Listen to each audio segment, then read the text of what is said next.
Voilà, donc moi je suis Jean-Marc Touzard, je suis économiste à l'Institut national de recherche sur l'agriculture, l'alimentation et l'environnement, l'INRAE, avant c'était INRA. Je suis de Montpellier. Et moi je travaille sur les processus d'innovation et de transition dans l'agriculture, dans les systèmes alimentaires face aux enjeux, notamment d'adaptation au changement climatique, avec un terrain fétiche depuis 30 ans, la vigne et le vin. Donc quand Marc Foncade m'a demandé de venir pour parler de vraiment comment se construisent, s'analysent les stratégies d'adaptation dans l'agriculture, je dis OK, mais je vais partir vraiment de tous mes travaux sur la vigne et le vin, puis ça va concrétiser vraiment mes propos. Alors j'aurai quand même un message final général qui concernera l'agriculture, donc je vous livre tout de suite. L'agriculture est particulièrement vulnérable face au changement climatique. Son adaptation repose sur des processus biologiques qui ont leur propre mécanisme adaptatif, et sur la construction de stratégies qui combinent des actions dans plusieurs domaines, à différentes échelles et temporalités, qui sont fortement inscrites dans des territoires et leurs écosystèmes, sont liées au comportement alimentaire et doivent se coupler aux actions d'atténuation et de capture du carbone. Si je n'ai pas le temps d'arriver à la conclusion, voilà, ça c'est une synthèse de la conclusion. Et il y a une deuxième dimension sur laquelle je vais insister, un peu plus réflexive sur nos activités de scientifiques. C'est les chercheurs qui étudient et accompagnent ces adaptations s'engagent dans un nouveau régime de construction de connaissances interdisciplinaire, systémique, participatif et médiatique. Et donc, pour arriver à cette conclusion, je vais vous emmener à travers le monde du vin. Alors, il y en a peut-être qu'on fait le Dry January, vous savez, c'est une nouvelle tendance. Moi, je ne suis pas trop pour, mais bon. Mais là, vous pourrez compenser symboliquement, voire intellectuellement. Je vais vous emmener dans le monde du vin. Alors, le vin. Pourquoi le vin ? En fait, la question du changement climatique, elle est vraiment montée très tôt dans le secteur du vin.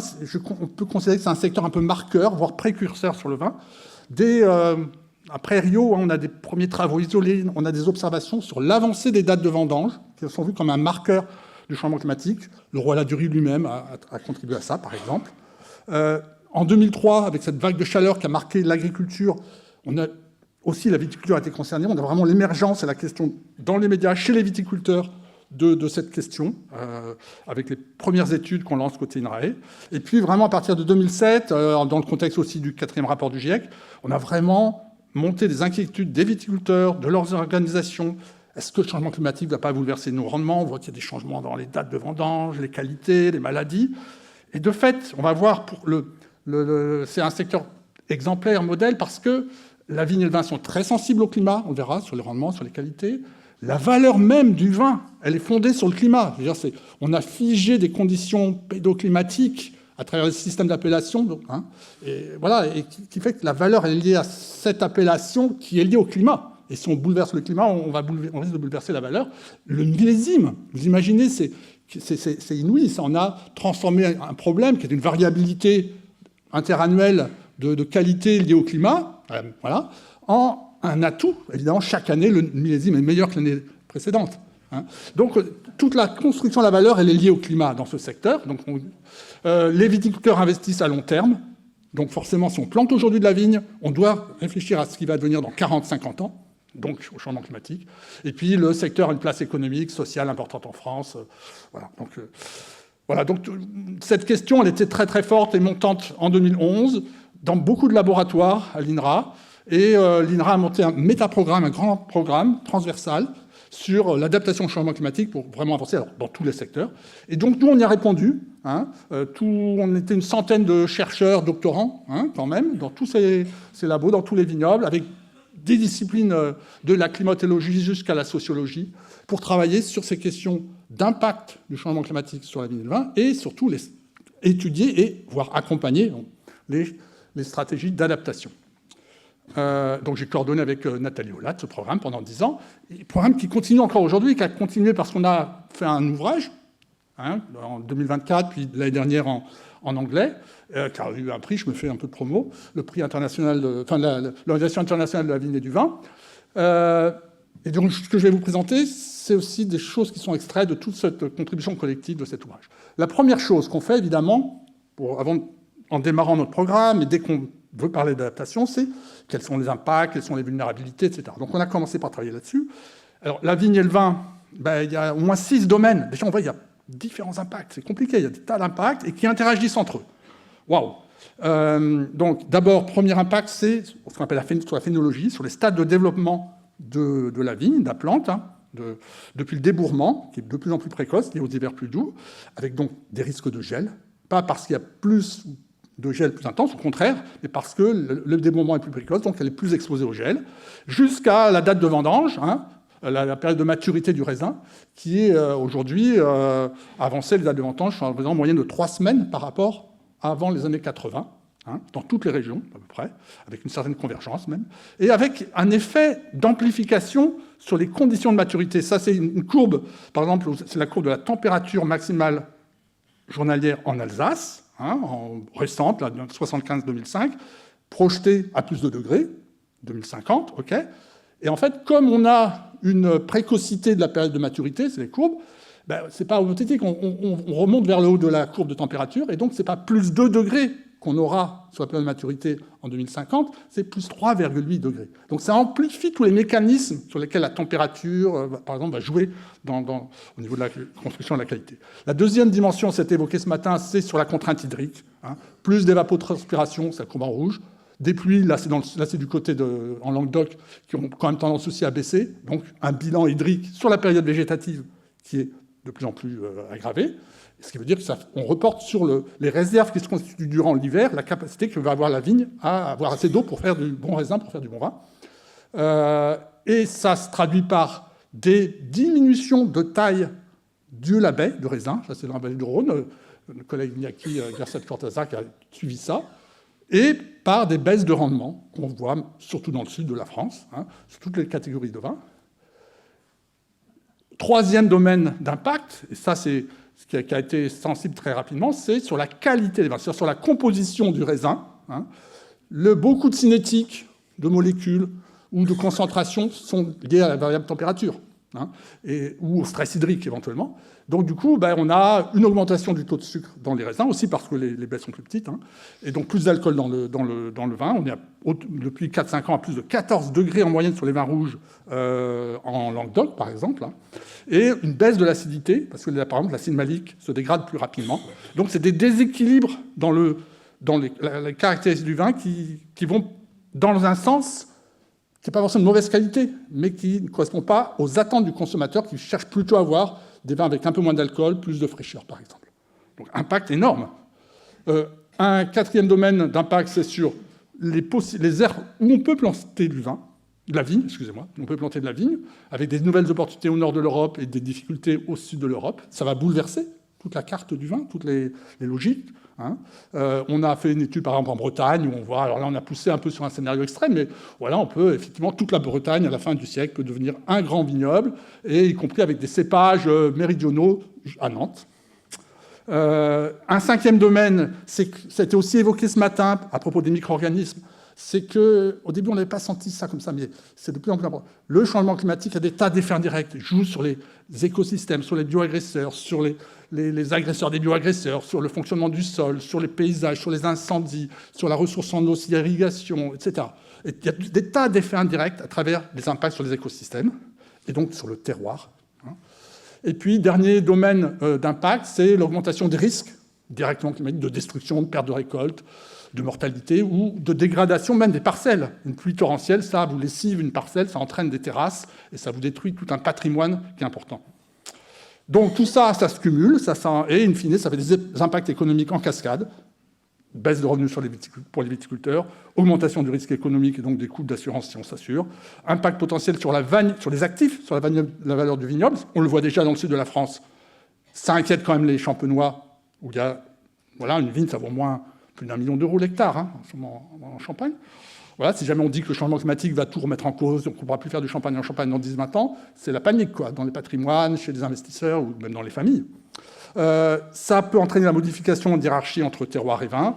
Ça a des impacts sur la concurrence entre les gens viticoles et ça déstabilise, comme je disais, l'ensemble du système des institutions qui cadrent l'économie et la construction de valeur dans cette filière. Et donc, alors, quand on a commencé à travailler d'abord sur ces questions d'impact, en fait, on a été aussi titillé, agressé presque par une publication de collègues américains qui ont fait des projections assez simples à partir de variables agroclimatiques pour voir, avec des seuils maximum de température tolérée par les cépages, si on pouvait encore avoir de la viticulture en France, et en disant, voilà, 67% du vignoble sera affecté en 2050. Voilà. Et nous, on a répondu dans PNAS, dans le même revue, en disant, non, c'est pas vrai, parce que vous avez quand même un peu sous-estimé la capacité d'adaptation des cépages, quand même, sur des températures élevées, et surtout, parce que l'hypothèse sous-jacente, c'est qu'il n'y avait pas de changement de pratique, il n'y avait pas d'adaptation. Alors que ça, c'est l'hypothèse qu'on ne peut pas faire, parce que depuis 8000 ans, les viticulteurs s'adaptent à des rythmes très lents, là, il faut s'adapter plus rapidement. Donc du coup, voilà, ça nous a vraiment, d'abord, amené à travailler sur l'adaptation, et surtout, ça nous a projeté aussi dans les médias, les scientifiques français ne sont pas d'accord, etc. Et à partir de ce moment-là, vers 2014, on va dire, on a conduit aussi une partie de nos travaux en interaction forte avec les médias, voilà. Donc, on a travaillé sur les leviers d'adaptation d'abord, de manière très analytique, domaine d'adaptation par domaine. Et là encore, il y a beaucoup de domaines différents. Je vais aller vite, parce que je n'ai pas le temps de... Mais le premier domaine, c'est le changement de cépage. Hein. Il faut des cépages plus tardifs, plus tolérants à la sécheresse, haute température, résistants aux maladies. Voilà, ça suppose à la fois des recherches en génétique, pour comprendre les mécanismes génétiques, biologiques d'adaptation, mais c'est aussi surtout de faire un état des lieux, de revisiter tous les cépages qui existent, qui sont parfois oubliés chez les producteurs, chez les organisations, avec des tas d'options entre s'intéresser aux cépages actuels, rechercher des anciennes variétés qui n'arrivaient pas à maturité, qui maintenant arrivent à maturité, ou des variétés cultivées dans d'autres régions plus chaudes, ou créer carrément des hybrides, par exemple. Le deuxième domaine d'adaptation, c'est les pratiques viticoles elles-mêmes. Là, on est à la parcelle. On va chercher à expérimenter, à ajuster les pratiques pour adapter la vigne. Donc, il y a toute une gamme de variétés, toute une gamme de pratiques importantes, depuis des interventions au cours de l'année, ponctuelles, des feuillages, de taille en verre pour limiter la perte en eau de la vigne, par exemple, pour adapter en fonction d'un. Ça peut être changer des densités de vigne, la taille elle-même plus globalement, pour avoir un port du feuillage qui va préserver, par exemple, les grappes des rayonnements du soleil. La gestion du sol, très important, matière organique pour renforcer la capacité en eau du sol, agroforesterie, gestion des pourtours, skyline design, c'est vraiment la gestion globale de la parcelle dans son paysage pour mieux capter de l'eau, par exemple. C'est l'irrigation, question d'actualité importante, alors à goutte à goutte, selon les besoins de la vigne, des objectifs de production et la disponibilité de la ressource. Et puis aussi, derrière les pratiques, c'est comment on est informé de l'état du sol, voilà, il y a des enjeux d'accès, d'information, de partage d'informations sur ces pratiques. Le troisième domaine, c'est sur les nouvelles pratiques énologiques. Là, on est dans une autre logique. On va chercher à corriger ex post des impacts du changement climatique. En réduisant la teneur en alcool, désalcoolisation, il y a de nouvelles techniques qui sont peu perturbantes pour les autres caractéristiques du vin, ajuster le pH par électrodialyse, gérer la température dans les vendanges pour éviter des risques d'oxydation, par exemple. Et puis, on peut sélectionner de nouvelles levures. Autrefois, on sélectionnait des levures pour leur rendement maximum dans la transformation sucre-alcool. Maintenant, c'est plus la peine. On va chercher à avoir des levures qui expriment davantage des arômes, par exemple. Le quatrième domaine d'adaptation, c'est, pour s'adapter, on peut aussi bouger, quoi. Alors, c'est au sein d'un même terroir, là, par exemple, c'est à Saint-Émilion, il faut revisiter la manière dont, avec le changement climatique, les différents sols s'expriment, peuvent impacter la vigne. Et puis, on va là, un doctorant qui a travaillé sur Banyuls, on va voir comment on peut jouer sur l'altitude, monter en altitude pour gagner en fraîcheur et donc en acidité. Là, la carte à droite, c'est une simulation de l'évolution de l'acidité des raisins du Grenache, donc ça, ce qui implique de monter en altitude. À droite, c'est la mer en vert. C'est évidemment changer, monter en altitude, ça veut dire changer les limites des aires d'appellation, et puis se relocaliser, créer de nouveaux vignobles. En Bretagne, on a plus de 200 hectares maintenant de vignes quand même, une vingtaine de producteurs professionnels qui commencent à vendre dans les Fesnozes ou aux touristes. Un cinquième domaine d'adaptation, on est dans un secteur qui est extrêmement régulé, plein d'institutions, j'évoquais Inno, c'est changer les institutions en tant que telles. C'est un levier d'adaptation. Changer les cahiers des charges, avoir une gestion globale du risque On a une révision du système d'assurance, mais on voit qu'il faut la coupler avec des questions de prévention, d'alerte, d'investissement, d'un dispositif de réserve qui permet de passer le cap des années difficiles, etc., une diversification, des innovations sociales aussi, de nouveaux outils politiques, de gestion de crise, la PAC, on est en train de négocier le paquet 20, donc qui intègre directement la question de l'adaptation au changement climatique, des aires agricoles de résilience climatique, un nouveau dispositif qui est mis en place. Voilà. Et puis, les institutions, c'est aussi la manière de collaborer entre la recherche, les viticulteurs, en jouant sur les capacités que pourront avoir et la réactivité que vont pouvoir avoir nos réseaux de collaboration. Et puis, le dernier domaine d'adaptation, on n'avait pas trop envisagé au début, mais ça, c'est quand même affirmé comme important, c'est que s'adapter, c'est aussi construire des connaissances avec les consommateurs et les citoyens. D'abord, mieux connaître les perceptions des consommateurs face aux impacts du changement climatique sur le vin. Là, on a une thèse en économie expérimentale qui a montré que voilà, les consommateurs sont intéressés par les impacts, mais très rapidement, dès qu'ils consomment à plusieurs reprises, il y a une lassitude et donc effectivement un rejet des vins impactés par le changement climatique, comme j'évoquais tout à l'heure, plus d'alcool, plus de concentration, etc. Et puis, c'est aussi aller plus loin, c'est associer l'enjeu d'adaptation aux autres enjeux, notamment d'atténuation, enrôler les consommateurs, renouveler le récit autour du vin, pourquoi on innove, pourquoi on change, raconter l'histoire, parce que c'est un produit pour lequel la valeur économique est liée aux valeurs et aux récits, aux narratifs qu'on raconte. Vous avez envie de boire un vin parce qu'il vient de là, il est fait par un tel, comme de manière. Troisième étape, finalement, c'est qu'au-delà de ce découpage très analytique par domaine d'innovation, eh bien, on s'est rendu compte qu'il fallait vraiment combiner ces innovations pour construire des stratégies d'adaptation.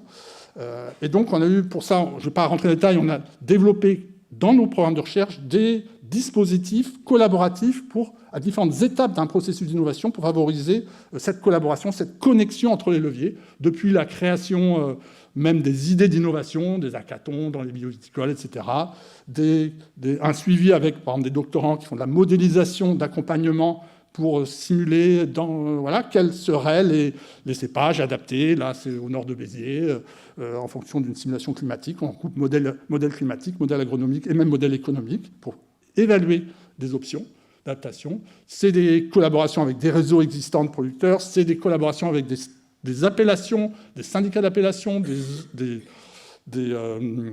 interprofessions sur leur propre stratégie, c'est plateformes numériques, c'est la formation. Et ça a surtout été la construction d'un exercice de prospective qu'on a mis en débat dans des régions, qui a débouché sur la construction d'une stratégie à l'échelle nationale. Je dis juste un mot, je détaille un petit peu cette démarche, parce qu'elle est originale, qui fait maintenant l'exemplaire. On la présente pour d'autres secteurs, y compris dans d'autres pays. Donc on a commencé, on a eu 4 étapes. La première étape, c'était qu'on a construit, de manière assez classique, 4 scénarios, en disant il y a 2 grandes dimensions de l'adaptation. Il y a l'innovation et la localisation. L'innovation, il n'y a soit pas d'innovation, incrémentale, on y va un peu, beaucoup, on change beaucoup, voire complètement folle. Finalement, il suffit de mouiller, de rajouter de l'eau dans le vin pour baisser son degré d'alcool. On met des OGM, etc. Et puis l'autre dimension, c'est l'ampleur de la relocalisation. Soit on ne bouge pas, soit on se relocalise dans le terroir, on modifie les frontières, on va créer des vignobles ailleurs, ou même on artificialise la vigne, on la met sur des roulettes, sous des serres, voilà, pourquoi pas. En prospective, on peut aller jusqu'à ce genre de choses. Et du coup, on a construit 4 grands scénarios, conservateurs, innovants, nomades et libéral, et pour lesquels on a rassemblé des variables, on a fait de l'analyse matricielle, etc., qu'on a décrit, qu'on a mis en récit, qu'on a publié, qu'on a porté aux professionnels, à l'Assemblée nationale, dans la presse, etc.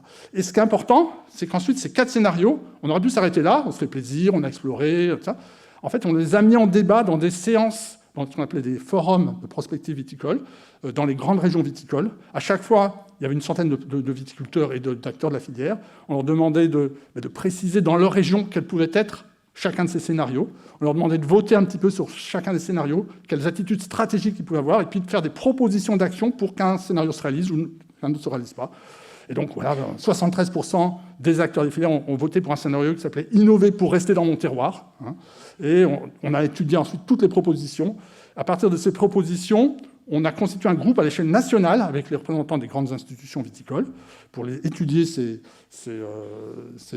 toutes ces actions, en faire un document d'orientation, il y a eu un travail, voilà, et avec une remise au final au ministre de l'Agriculture du plan de stratégie nationale d'adaptation de la filière au changement climatique. C'était en 2021, il y avait encore des masses. Juste pour vous dire, je ne vais pas rentrer dans les détails, mais il y a 7 domaines d'action, 50 actions, des pistes de travail. Et ce qui est intéressant, c'est la 7e. On a intégré dans les domaines d'action de l'adaptation contribuent à l'atténuation du changement climatique. C'était vu comme vraiment un élément clé.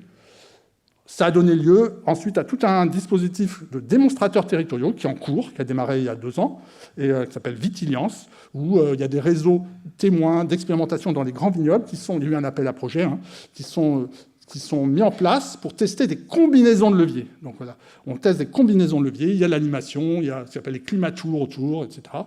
Bon. Tout ça, c'est pour vous dire que dans cette construction, nous-mêmes, comme chercheurs, on a été amenés vraiment à rentrer dans ce que je disais, un nouveau régime de production de connaissances scientifiques, interdisciplinaires, systémiques, médiatiques. Et en fait, l'exercice qui a vraiment, qui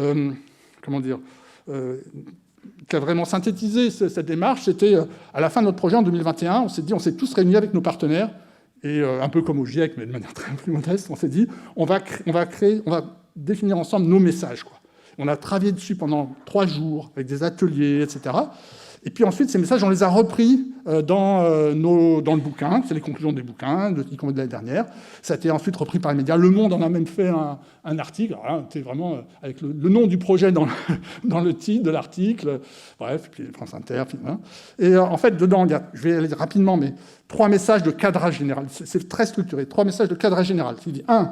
La compétitivité des vignobles est menacée par le changement climatique avec des différences régionales. Il y en a quand même des qui gagnent, d'autres qui perdent plus. 2, des innovations et solutions existent déjà. Donc après le malheur, il y a un espoir qui permet d'envisager que les viticulteurs peuvent s'adapter dans la plupart des vignobles actuels si le climat se stabilise autour de plus de degrés, si on retrouve un certain équilibre possible. Hein. Et puis, donc, du coup, la réduction des émissions de gaz à effet de serre est impérative. Moi, j'avais un slogan qui a été repris, si on aime le vin, on soutient les objectifs de la COP21. Et voilà. Ça marche, il faut... Voilà. On a ensuite 3 messages qui sont plus techniques, mais qui vont dans le sens de ce qu'on appelle des solutions fondées sur la nature. Et là, tous ensemble, on s'est mis d'accord, tous ensemble, c'est vraiment que le premier message technique, c'est autour des sols. La conservation et l'amélioration des sols viticoles est une urgence pour favoriser la résilience des vignobles, en combinant enherbement maîtrisé, apport de matière organique, aménagement anti-érosion, etc. Un deuxième message autour de la diversification du matériel végétal, qui renvoie à ce que je disais tout à l'heure sur les cépages, mais en disant qu'il y a aussi beaucoup de connaissances chez les viticulteurs. Et un troisième message, évidemment, autour de la gestion de l'eau, qui est sensible. Et donc, on a mis beaucoup de temps à écrire ce texte. Vous voyez, la gestion de l'eau doit être pensée de manière systémique, avant tout, hein, en jouant sur la gestion des terroirs qui régule la circulation de l'eau et sa recharge issue des pluies d'hiver, l'importance. Hein. Une irrigation de précision est possible, permet de piloter l'état hydrique des vignes, mais sa généralisation n'est ni possible, ni forcément prioritaire. Elle suppose des pratiques économes et responsables, pas de pollution après, et on a rajouté, ça renvoie aux enjeux de justice sociale, et un soutien aux innovations des vignobles non irrigués. L'erreur, c'est de mettre le paquet uniquement sur l'irrigation, alors qu'il n'y a qu'un quart, par exemple, en Languedoc des viticulteurs qui peuvent y avoir accès. 3 messages qui sont peut-être plus nouveaux pour l'adaptation. L'hétérogénéité spatiale d'un terroir est une ressource pour l'adaptation, qui s'oppose de nouvelles connaissances. Ça appelle à une nouvelle ingénierie des terroirs viticoles, du job pour les futurs ingénieurs agro, une flexibilité des cahiers des charges, des vins d'appellation, mettant en avant, et ça c'est une directionnalité, une direction que j'ai redéfendue récemment à l'Assemblée nationale, sur l'appellation doit avoir une promesse maintenant davantage, pas sur la typicité ou l'originalité d'un vin lié au terroir et un climat qui n'est plus immuable, mais sur une promesse de gestion adaptative des ressources locales. L'eau, la biodiversité, le soin des temps. Ensuite, il existe déjà des moyens d'adapter la vinification, et la prise en compte des consommateurs est indispensable pour connaître leurs préférences. 3 messages de portée enfin plus stratégique. Les risques climatiques bouleversent les stratégies économiques. Les assurances doivent être associées à un soutien des investissements, etc., prévention, système d'information, et à la diversification, un thème qui était souvent tabou dans pas mal de régions viticoles, notamment dans le sud de la France, qui est maintenant vraiment au cœur avec l'arrachage. L'enjeu majeur est de concevoir et d'évaluer des combinaisons de leviers d'adaptation mobilisant des démarches participatives, voilà, notamment à l'échelle locale. Et enfin, dernier message, il faut toujours clore ce genre d'exercice par de l'optimisme, en tout cas c'est mon point de vue. Rester optimiste, et c'est fondé sur la science, on a fait des travaux, y compris en analyse de systèmes d'innovation, etc., car le monde viticole conserve une place importante dans la société, est organisé, composé d'une diversité d'acteurs, de pratiques, de produits, et c'est faire preuve de créativité. Donc, tout ça, c'est des éléments positifs. Juste, je ne vais pas dire, nous, on a a accompagné ce genre de construction de messages par de l'infographie, des contributions aux politiques publiques, des instances internationales, plein de passages dans la télé, documentaire, la radio, la vidéo, tout ça. Donc on est vraiment... Et ça a même été jusqu'à, et moi ça vraiment je n'y attendais pas du tout, à me forcer à m'investir dans le mouvement Stand Up for Science. C'est-à-dire quand on a sorti notre bouquin l'année dernière, 21 Climate Change, je devais le présenter à un webinaire d'un Climate Hub de l'USDA. Voilà. Et 15 jours avant, c'était annulé. Et donc, j'ai été obligé de dire, voilà, je n'ai pas pu présenter mon bouquin, notre bouquin, c'est pas notre bouquin sur 21 Climate Change, parce que la présentation était annulée aux États-Unis, parce qu'on ne peut plus discuter, parler, faire la promotion, ouvertement, en tout cas dans les agences fédérales, des questions climatiques, quoi. Donc, et on est pas mal du projet en travaillant simplement sur le vin, finalement, aussi embarqué dans des considérations plus politiques à l'échelle nationale pour défendre la science. Terminé, c'est mes 2 dernières diapos. Je reviens sur la généralisation. Donc moi, j'ai rédigé dans un bouquin qui est sorti l'année dernière de l'ensemble de mes collègues du métaprogramme, qui s'appelle Agriculture et changement climatique. J'ai rédigé l'introduction générale, le cadrage général sur l'adaptation. Et donc je me suis aussi inspiré de tout ce que je viens de vous raconter sur la viticulture en voyant dans la littérature, en faisant un peu de biométrie, etc., comment on pouvait dégager des enseignements globalement, autour de l'adaptation pour l'agriculture. Donc oui, l'agriculture est particulièrement vulnérable face au changement climatique. On retrouve ce que j'ai dit dans les autres cultures, des problèmes de phénologie, de rendement, de composition, de risque, de localisation, avec des enjeux socio-économiques en cascade, y compris sur les migrations, de sécurité alimentaire, de gestion de territoire. OK. Deuxièmement, l'adaptation de l'agriculture repose sur des processus biologiques qui ont leur propre mécanisme adaptatif, okay, y compris avec les biorégresseurs, mais bon, ça fait partie du jeu. Des stratégies qui combinent des actions dans plusieurs domaines. On va retrouver à peu près toujours le même domaine, changement de variété, de pratique, de logistique, différentes échelles et temporalités, de la PAC, la politique jusqu'à la parcelle, inscrits dans des territoires, portés par des connaissances d'agriculteurs et des comportements de consommateurs, orientés et verrouillés par différents systèmes, régimes socio-techniques, je n'ai pas le temps d'en parler, et qui peuvent se coupler aux actions d'atténuation ou de capture des CO2. Et ma dernière slide, c'est de dire que c'est cette dimension plus réflexive, ce travail, ces programmes de recherche travaillant sur l'adaptation au changement climatique pour la 2020, ça nous a amené à réfléchir, oui, à nos postures et à nos pratiques de scientifiques. Donc on a dégagé une démarche générale qui rejoint ce qui se fait dans d'autres situations, de quel cadre d'analyse il faut mettre en œuvre pour accompagner la construction de stratégies d'adaptation, depuis la caractérisation du système jusqu'au renforcement de capacité des acteurs. Ensuite, on s'est engagé dans cette aventure vers des recherches plus systémiques, interdisciplinaires, participatives et médiatiques. Et finalement, ça conduit aussi à revoir un petit peu l'évolution de nos métiers de chercheurs. Alors certains restent dans la logique classique, académique, mais d'autres se spécialisent ou se complètent leurs compétences. On reste, et c'est le socle, sur la connaissance de processus et d'expertise, OK, mais aussi on devient élaborateur de nouvelles méthodes, co-constructeur de solutions, débatteur, voire ouvreur d'espace pour la transformation des systèmes. Un peu